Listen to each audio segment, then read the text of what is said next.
আজ যখন আমি আমার ব্রাইডকে রেডি করতে যাই, সত্যি কথা বলতে অনেকটা টেনশন নিয়ে আমি বাড়ি থেকে বেরিয়েছিলাম। কেন বলছি, আজকের ওয়েদারটা দেখো কি সুন্দর, তাই না? কারণ হচ্ছে এই যে যেই লোকেশনে আমার কাজ, সেই লোকেশনে যাওয়ার পথে যেহেতু রাস্তার বন্ধ করে দেওয়া হয়েছে, রাস্তা ঠিক করা হচ্ছে এবং প্রচুর পরিমাণে এদিকে জ্যাম, যেখানে আমার 10 থেকে 15 মিনিট লাগে, সেখানে এই রাস্তায় যেতে হলে আমার মিনিমাম আধা ঘন্টা 1 ঘন্টা লেগেই যায়। বাট যাই হোক, অনেক কষ্টে এই রাস্তা পার করে আমি আমার ফার্স্ট লোকেশনে চলে যাই। হ্যাঁ, আজকে যেহেতু আমার দুটো ব্রাইড আছে, তার জন্য একটু টেনশনে ছিলাম, যেহেতু এই দিকেই আমার দুটো ব্রাইড এবং ঠিকঠাকভাবে আমি পৌঁছতে পারবো কি না, যেহেতু ব্রাইডরা অনেক সময় লেট করে বসতে, সেজন্যই একটু টেনশন নিচ্ছিলাম। তারপর আবার রাস্তার এই অবস্থা, আমি ঠিকভাবে পৌঁছতে পারবো কি না, এই সমস্ত টেনশন নিয়ে আমি কাজের উদ্দেশ্যে যাই। কিন্তু যেটা আমার না বললেই নয় আমার এই ফার্স্ট ব্রাইডের উদ্দেশ্যে, সেটা হচ্ছে গিয়ে এতটা টাইম মেনটেন করেছে। ওকে আমি 3টের টাইম দিয়েছিলাম, ও কিন্তু 3টের আগেই আমার কাছে চলে আসে সাজার জন্য। যেহেতু আমি হাতে 1-2 ঘন্টা সময় নিয়ে ব্রাইডের এখানে গেছিলাম, কারণ রাস্তাঘাটে যদি আমি ফেসে যাই সেই ভেবে আমি 1 ঘন্টা 1.5 ঘন্টা আগেই ব্রাইডের লোকেশনে পৌঁছে যাই, এবং ব্রাইডও কিন্তু টাইমের আগেই আমার কাছে চলে আসে রেডি হতে, এবং টাইমের আগেই কিন্তু আমি ওকে ছেড়ে দিই মেকআপ করে। ওর আজকে আমার বুকিং ছিল হচ্ছে গিয়ে এইচডি মেকআপ। আমাকে জাস্ট একটা কথাই বলেছিল যে দিদি, আমাকে তুমি নিজের মতো করে সাজাও, কিন্তু আমার বেসটা একটু গ্লোই চাই, এবং কলকাটা আমাকে দেখিয়ে দিয়েছিল কলকাটা কেমন চাই, তার পাশাপাশি আই মেকআপটাও কেমন চাই সেটা আমাকে কিন্তু দেখিয়ে দিয়েছিল। সমস্ত কিছু শুনে আমি এখানে আমার মেকআপটা স্টার্ট করে দিই, এবং সত্যি কথা বলতে কিন্তু ও আমাকে একটুকু ডিস্টার্ব করেনি, চুপচাপ বসেছিল।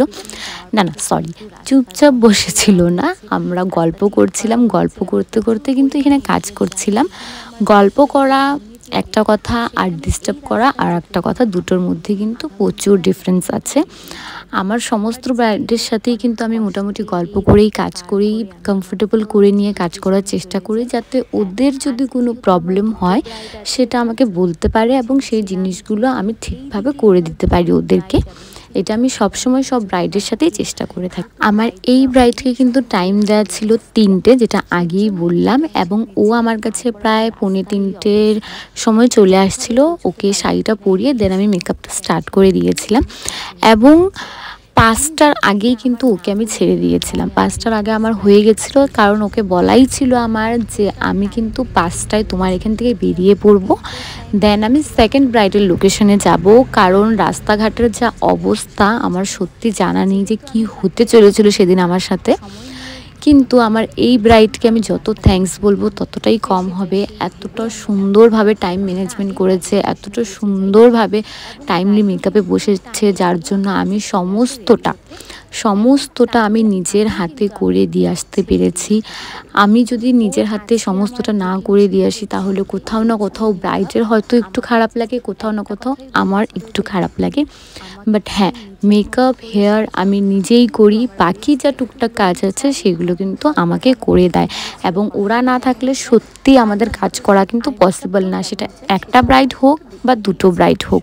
হেল্প করে বলেই আমরা এত সুন্দরভাবে কিন্তু কাজগুলো করে দিতে পারি। কারণ যদি আমরা এই টুকিটাকি কাজগুলো করতে থাকি, তাহলে মেকআপের জন্য এনার্জি থাকবে না, হেয়ারস্টাইলের জন্য এনার্জি থাকবে না। সো হ্যাঁ, ওদের জন্যই কিন্তু সবটা এতটা স্মুথভাবে, এতটা সুন্দরভাবে হয়ে যায়। এবং এই যে আমার সুন্দর ব্রাইড, কি সুন্দর লাগছে ওকে দেখতে, দেখো ভীষণ মিষ্টি লাগছে ওকে দেখতে, আমার সত্যি ভীষণ ভালো লেগেছে ওকে। এই ছিল আজকের আমার ফার্স্ট ব্রাইডের গল্প। নেক্সট ভিডিওতে তোমাদের সাথে দেখা হবে আমার সেকেন্ড ব্রাইডকে নিয়ে, এবং এইটুক করে আমরা বেরিয়ে